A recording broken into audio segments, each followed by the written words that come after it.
кейін біздер ощущие выражениені айтып тазалап отырамыз.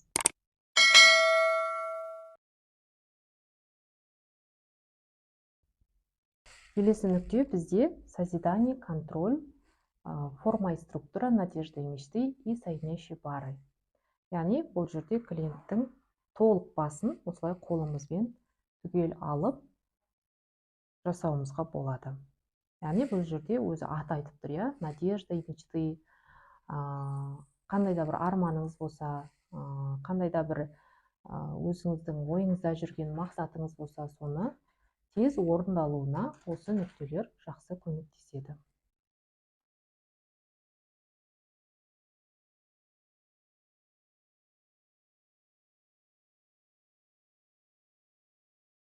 Келесіде біз печаль и радость, сексуальность тела и исцеление.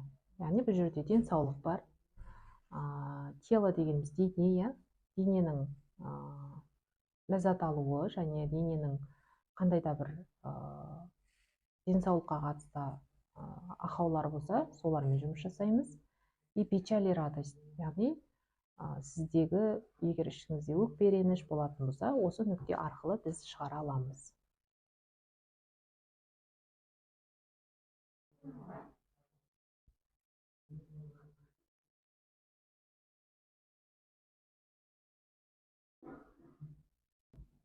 Келесі нүкте бізде доброта и благодарность, мир и покой. Ол біздің құлақтың артындағы сүйек болады қатты, сол жерде орналасқан.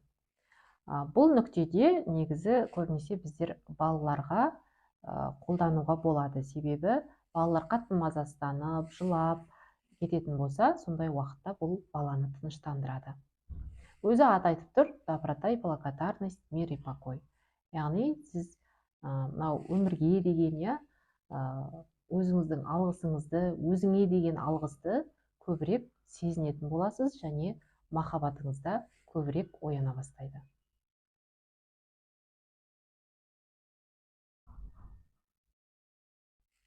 Келесі нүкте бізде коммуникация нүктесі.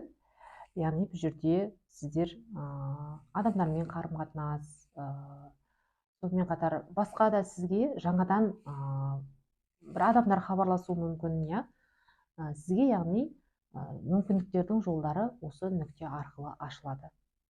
Бұл нүктені біздер 5 минут ұстасақ жеткілікті.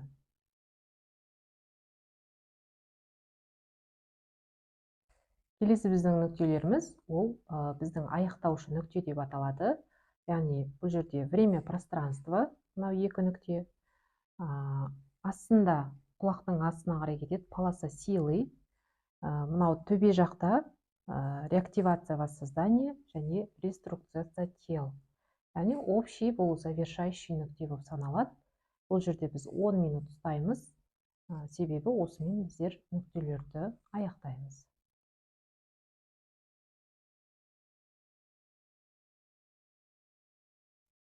Ал енді біздер болды, осы нүктелерді қазір басып біттік. Енді круг манифестация деген бар. Бұл жерде біз клиентке ішінен тілек айтуды сұраймыз. Міне осылай тақия құсатып, төбесіне қоямыз. Бұл яғни сіздің Алламен байланысыңызды орнатады. Осы жерде сіз ішіңізден өзіңіз қанша тілегіңіз келеді, тілек айтасыз. Және мен де айта аламын бұл жерде. Себебі энергия екеумізде қазір жүріп жатыр. Енді бұл нүктені басқаннан кейін ощущие выражениені айтып, қолымызды жайлап былайынан суырып алып тастаймыз. Бұл бір. Екінші, туннели времени пространства деген нүктеміз. Бұл жерде, яғни, қастың үстінде екі нүкте. Бұл осы екі нүктені саусақпен энергияны бірінші пайда қыламыз. Яғни энергия туындайды осы жерден, магнит сияқты өзіне тартады. И сол тартылған магнитті біздер жоғары қарай тартамыз. Яғни бұл сізге энергия береді, күш береді. Осылай жоғары қарай тартып, ощущие выражениемен тазалап төменге тастаймыз. Ең соңғысы корона мистерии. Яғни корона мистерии деген сіздің санаңызды, түпкі санаңызды ашады бұл. 3 рет айтамыз корона мистери деп, және тура жаңағыдай өзімізге қарай тартып, сананы кеңірек ашып, ощущающий выражениені айтып, осымен аяқтаймыз. Назарларыңызға рахмет, сау болыңыздар.